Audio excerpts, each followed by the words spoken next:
Hello and welcome to Moral Side of the News, our weekly discussion of today's top stories from a moral, ethical, and religious perspective. I'm Shawn Kaelin with the WHAS Crusade for Children, and I'm joined today, as always, by a distinguished panel of local religious leaders. Reverend Michelle Pennix, Lighthouse Christian Church; Rabbi Emerita Gaylia R. Rooks, The Temple; Father Tony Smith, Archdiocese of Louisville; and Lisa Marie Bolin, LMPD and Anchorage Middletown Fire EMS Chaplain. We begin this week with the health of Senator Mitch McConnell. Mr. McConnell. Mitch McConnell was absent for the opening roll call of the U.S. Senate, now back from a 2-week break. I would like to see more transparency. I think we could have some kind of reform here where, you got to check in every now and then at least and tell us where you are and what condition you're in. Talking to me from the steps of the Capitol, Republican Congressman Thomas Massie says he agrees with Democratic Governor Andy Beshear that something beyond a photo update from the senator would give reassurance to his constituents. McConnell is backing Republican Congressman Andy Barr to replace him in November. Barr also talked to me from outside the House, rejecting these calls for McConnell to show proof he's still capable of doing the job. It is beneath the governor to be so indecent to even talk about that. Barr also pushed back on any talk of a special election. It's not going to come to that. Senator McConnell is obviously a fighter and a survivor, and he's going to serve out the remainder of his term. Brett Guthrie, a GOP congressman from Bowling Green, also said he's confident McConnell will return to the Senate floor, even offering this message to the 84-year-old. Just my advice, if you have to be in a wheelchair, which I've seen him in a wheelchair, I think you have to protect yourself from falling. And his mind is as sharp as ever. But yeah, it was difficult for him to walk. And I believe he'll show that same determination, be back on the Senate floor. The news surrounding McConnell, as well as the late Lindsey Graham, who died suddenly over the weekend, dominated our conversations with Republican senators today, including Tommy Tuberville of Alabama. Are you confident with his update, the photo and the message? I hope that was a true photo, and that you never know nowadays. But I would take it that it's all true. And Rick Scott of Florida. And I look forward to him coming back. But I think in these jobs you got to tell people what's going on. Massie offering this potential twist of a scenario moving forward. Do you think he should finish out his term? I mean, that's up for him to decide. And then it sets up an interesting question of what we do in Kentucky, whether the law violates our own Constitution. And in this case, it's a time where Beshear could test the law. So I think it could put us in a no man's land. So panel would come out to us. This has raised serious questions about his health and ability to continue serving in public office. What moral and ethical responsibilities do elected officials have when concerns arise about the physical and cognitive health? And furthermore, how does the public balance the right to know with an individual's right to privacy and dignity? The right to know, decency. First, I wanted to respond to the fellow there. Indecent, he said, the decency is sometimes foreign, not present in the Congress of the United States, either party. So, is it decent to ever ask him to give proof of life? I don't think so. Now, private citizen, whatever, this is their information, not for us. But this is not a private citizen. This is an official of the government elected by the people here in the state of Kentucky. I think there is a definite need for this individual to prove life. Because as when the congressman there was talking about the law and whatever, there are things on the books here in Kentucky that could cause legal issues as to who is really representing the state of Kentucky in this scenario. I think in a normal situation, my routine would be for an ordinary person, that's a privacy issue. But this is not a privacy issue because he's an elected official. And if he cannot give proof of life, I think then the laws that are on the book should apply. I don't think morally we talk about, stewardship and being a servant leader. And I think it's important that, our politicians provide an example for all other sectors in our community of what that looks like. And I think that one of the things that Senator McConnell has done throughout his entire service is try to speak from a more servant leadership, community-focused agenda, out of his own words, not mine, but having said that, I think he owes the people of Kentucky the right to know what his condition is, not just proof of life, because God forbid, I don't believe he's dead. I believe that he is alive, but proof of the ability, the competency to continue serving the people of Kentucky. I think that that's a reasonable request. I think that it would be required of any of us, you know, if we're off moral side for 3 months, you know, I want to know, where is she? What happened to her? So I think we can ask the same thing of our senators. More so. I agree completely with Father Tony. In terms of his right to privacy, I think he gave that up when he ran for elected office. What was it, 40 years more? More than that. Yeah. Yeah, however many years ago. What I'm curious about, I thought when I first moved here in '88 that if a public servant was not able to fill their term, the governor appointed a temporary, until the next election, replacement, but it had to be of, like, if it was a Republican like Mitch McConnell, then the governor would have to appoint a Republican. But the law changed at some point, and now you have to have a special election, which, I mean, that would be such a waste of taxpayer money to have a special election this close to. But does anyone else remember that? Did that law change? Yes, it did change. When? Well, I forget the exact date, but it's, if you go look into the state government, you'll see the law there. There's a certain time frame within 56 days of the general election, then the governor cannot act at all. I mean, they have to wait and let the people elect. But I think what some of the rumors... Special election. Well, special election can only happen, though, if I understand that the 3 individuals are presented to the governor in a special election. If Senator McConnell would say, okay, I'm out, if he's still alive, and God hope he is still alive, but then he absents himself, as we would say in the mission and the church, the seat is empty, then he could have that special election. Okay, but some people are saying there's empty. Well, the seat is empty. Well, but it's not officially empty. Right. So, and that's, you know, that's the question of responsibility. Right. And what you were getting at, capacity. You know, even, you know, if he's alive and, you know, wheelchair bound, whatever, that's fine. But does he have the physical energy and mental clarity to be able to fulfill his responsibilities to the people of the Commonwealth of Kentucky, which is something he has really, I would say that was always one of his strong points, is that, you know, he was always doing what was best for Kentucky. And it's surprising to me that there's... Well, see, that's my point. I think the clarity is needed to forestall all these rumors going on out there. And one rumor you're hearing is that he is perhaps deceased, but they're maintaining until the time frame runs out so that they can have a general election rather than appointed by the governor. No, I don't think they can do it. That's what I was saying. Maybe I'm wrong. I'm not good at... Yeah, okay. I'm sorry. Lisa Marie? I agree with most of what has been said. I think, too, morally, it's that line of having compassion. And, you know, just as a person, praying for him, having compassion for what's going on with him. But when you look into the word, you know, being honest, again, honest and authentic, I believe needs. But I know that he's not the first that has gone through this. So maybe some changes, you know, across the board when it comes to health issues. You know, there's been other representatives, senators that have done the same thing over the years. And so maybe some reform when there's health issues. It also resurrects the issue of term limitations, especially for aging. Yes. And we see that with the president and President Biden, and now we see the same thing with our own President Trump now. So that resurrects that issue as well. We'll see. I think we'll see more of that in the Congress as well.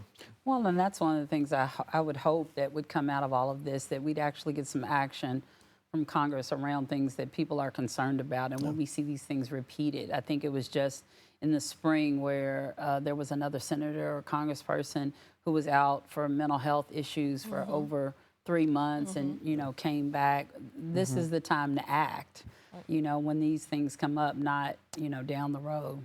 See. And that was very recent. Yeah. Very recent issue, yeah. And not to make it about Republican or Democrat, but just make it across the board. Yeah, exactly. Concerning absolutely. everyone. Right. Absolutely. And to your point, Gaylia, the Kentucky legislature did pass a law to change. It's in the Constitution that the governor can appoint in absence like that. Right. I don't think it has to be from any certain political party. He can appoint who he wants to. And I think that's where the debate is, even when Congressman Massey was talking about it at the end, that we're going to test some legal battles here, legal waters with what the legislature passed versus what the governor believes the Constitution allows him to do. And then the whole window of the 56 days comes into play as well. Right. I understand that the ones who sponsored this legislation to change the rule, I accept their rationale. It's up to the people to decide rather than a governor type thing. So. But that's where our Constitution comes into, because. Correct. So it'll be interesting to see. It's Yeah. more politics.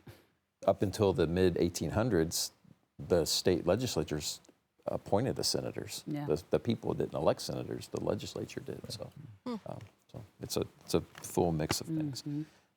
Great discussion. Thank you. Let's move on to topic 2 for the day. We'll go across the seas. We turn now to another country banning social media for children.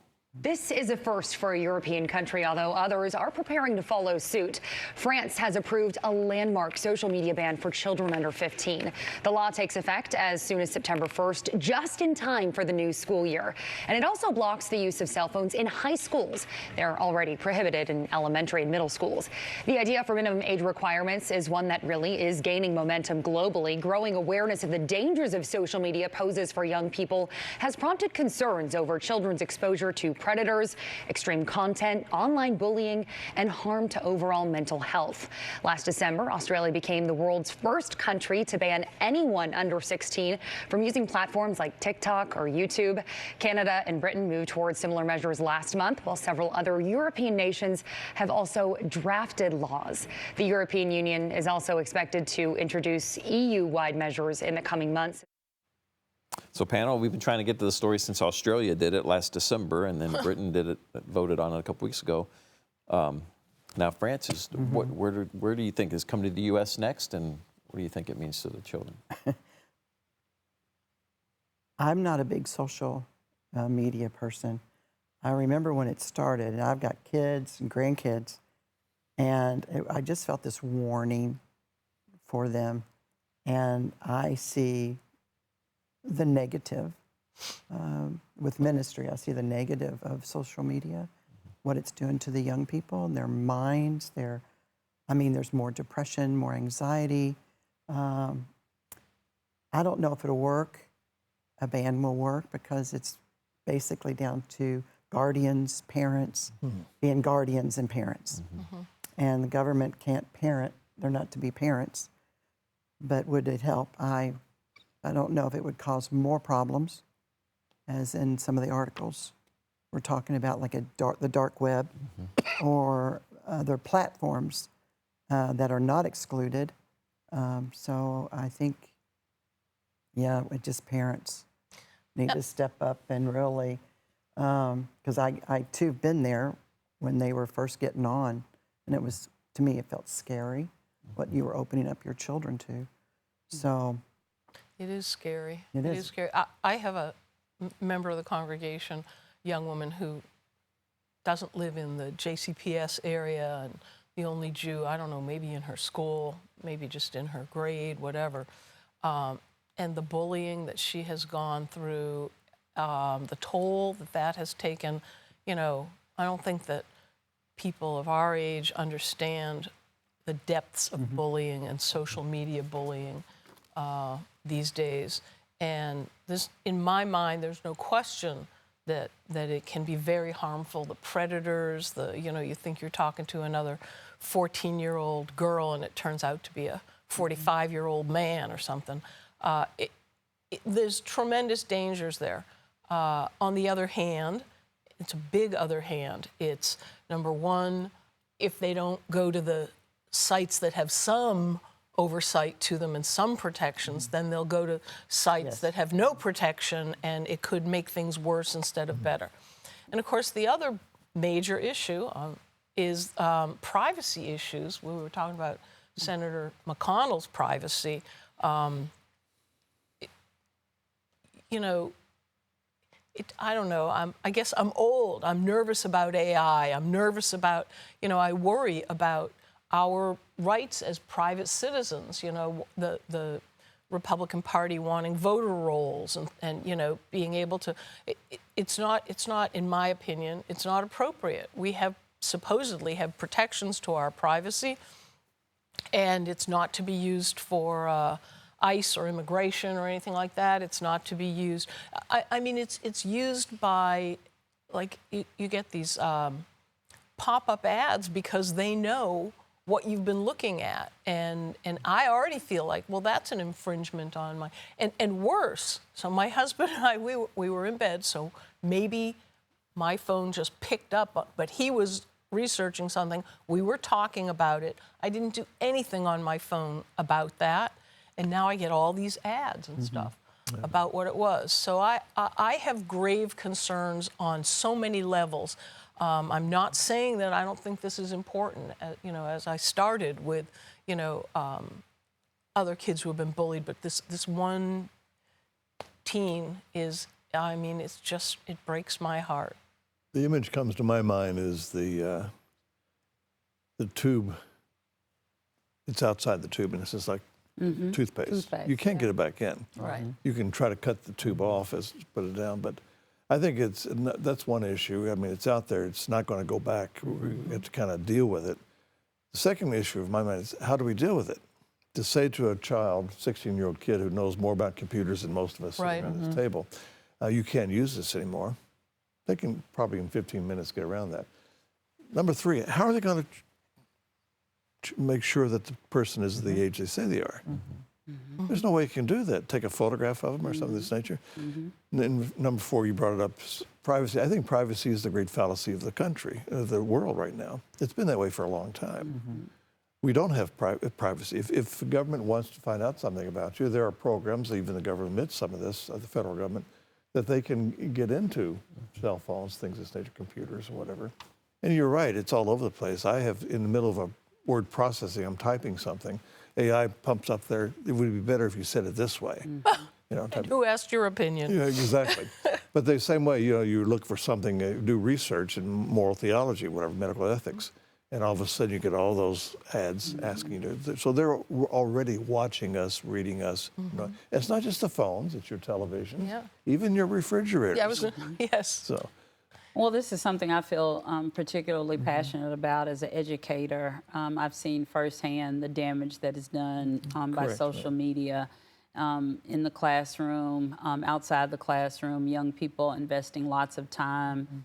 But as a parent, it's something that I take very personal as well. And one of the things that I think has been mentioned that I want to emphasize in this, I think this is, again, falls back on the parents and the guardians. It is imperative that parents say no, and not no to the sites, but no to the phone. It is possible to say and to get plans that only allow text and talk, or your child, and that's what my husband and I chose to do when we had teenagers, where you can have a phone, but the only thing you can do is text on it or call. You cannot access social media, and it was a battle because all of my friends are on it, and how come, and you're just mean, and you think God knows everything. Yes, I do. And I think it's important that we as support parents in parenting and learning how to provide true guidance for their children. They are just not ready. I feel like it's a gun or it's a driver's license. And we have rules around both of those and when children can legally access both of those. And so I think the government can assist in that, but it absolutely will be worked around. It absolutely will be, disbanded by children. 7-year-olds, 6-year-olds know how to do that. I remember as an educator, as a principal, when we first really introduced Chromebooks to everybody, we were a little bit ahead of the curve at my school, and our biggest issue was second grade boys, and what they typed into those search boxes. And I'm thinking then, oh my Lord, we've got an issue on our hands, and that was, 10 years ago probably. So it's only gotten worse, but I think it's up to parents to say no, and to not only limit what they can access, but then set a time where they can access it. Make sure that you're providing a model. Are you always on the phone with your child right there? Do you prioritize its usage? So say that again. I think, when I see pictures in the hospital maternity wards where, a brand new baby and the mom is taking pictures on her phone and showing, I'm thinking, already we've put in that child's environment, social media. So I think it goes back to the parents again. I'd like to see more responsibility put into the hands of the parents and more accountability put into the hands of the parents for what their children to really do. be involved. Yes. To learn to be involved in these young people more than ever before. I'm sure when you all were young, you went outside and you played for hours on end. There was no really. And at the Jewish camp that my husband serves, and the kids aren't allowed to have phones. Period. The end. This year, they decided the counselors could have their phones because, if the counselor needs to call someone or whatever, but you cannot take out your phone in front of a camper. And the kids, like the first 24 hours of camp, they're all freaked out. That they have the, what is it, the FOMO? Fear of missing out. No. Fear of, it's mobile phone phobia. It's mofo or something. Mobile phone phobia, not having their phone. And how will, and my friends and nope, that's it. There's none. However, after the first 24 hours, there's only 1 or 2 complaints, and by 48 hours, I'm not making this up, they're fine. They have all their friends right there with them. They're interacting in person. They're sharing experiences. They're out in nature. But the other side of the coin of that is going to any department store where you see a bunch of little kids around. One of the kids is going to have a cell phone, little kid, because it's a babysitter. Yes. A babysitter. Yep. For that. But also, how are you going to... I was approached as a pastor with a large school in the church, and this fellow said, I can give you the programs that you could block out all phone, block out, during service, church services, you can block it out, or in school. I checked it out, it's illegal. You can't do that. For instance, if you have fire department folks sitting there, they've got to be notified. So there are certain laws against mitigating against this, but my routine, again, is not that I don't trust our children, but they're pretty sneaky. I mean, as far as if they want to go around this, go around it. Yeah, but that's why it goes back to that point of who bought the phone. Right. I'm sure we all remember is displayed by our age. If my parents bought it, they controlled it. As long as I lived at home, they would say when I could do and when I couldn't do with whatever they paid money for. And so we've got to get to that point again. But by the time you're 15 or 16, and I understand both sides of it. I do.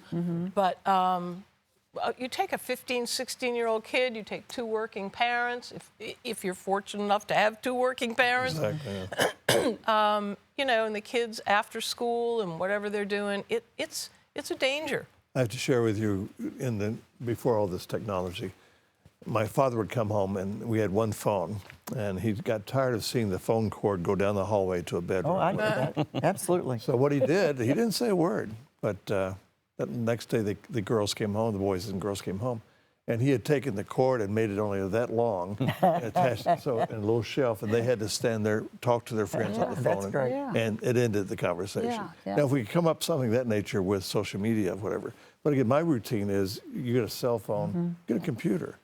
How are you going to tell that person is who they say they are?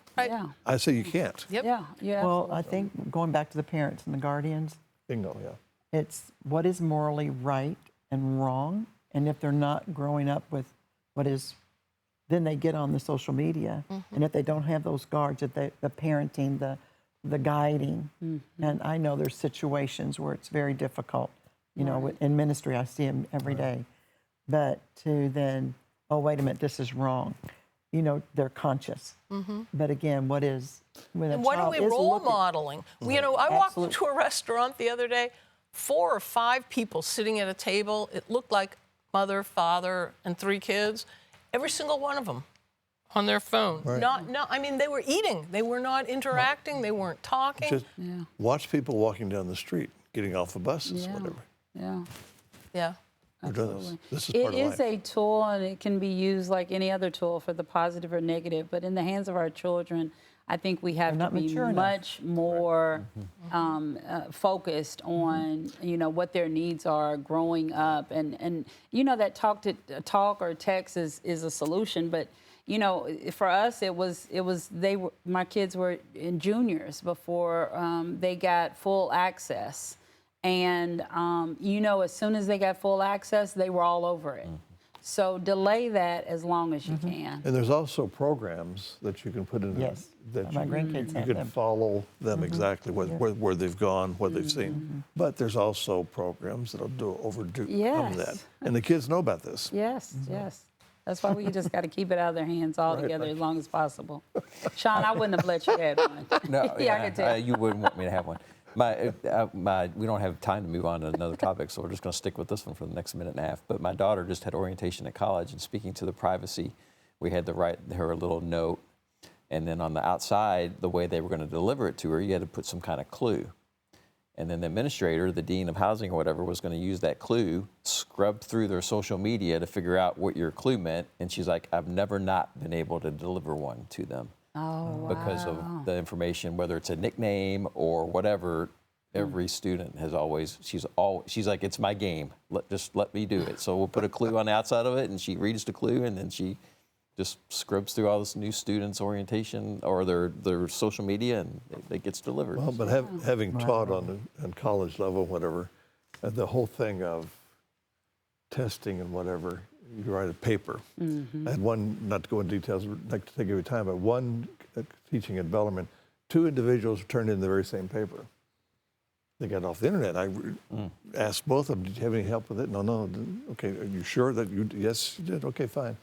So I gave them 1 grade and split the difference, which meant they both failed. Yeah. My husband also teaches at Bellarmine, and he doesn't have written take-home exams or papers or anything more because he had someone do a paper and they had a whole huge paragraph, almost a whole page, and it was something he had written that was on the Reformed Jewish website from 8 years ago or something, and they were plagiarizing him, and he said, it's enough. Well, that'll do it for today. Thank you for a great conversation. Thanks for watching and listening to Moral Side of the News. Reverend Michelle Pennix, Lighthouse Christian Church, Rabbi Emerita Gaylia R. Rooks with the Temple, Father Tony Smith, Archdiocese of Louisville, and Lisa Marie Bolin, LMPD, and Anchorage Middletown Fire EMS Chaplain. Thanks for watching and listening, and we'll join us again next week for an all-new Moral Side of the News.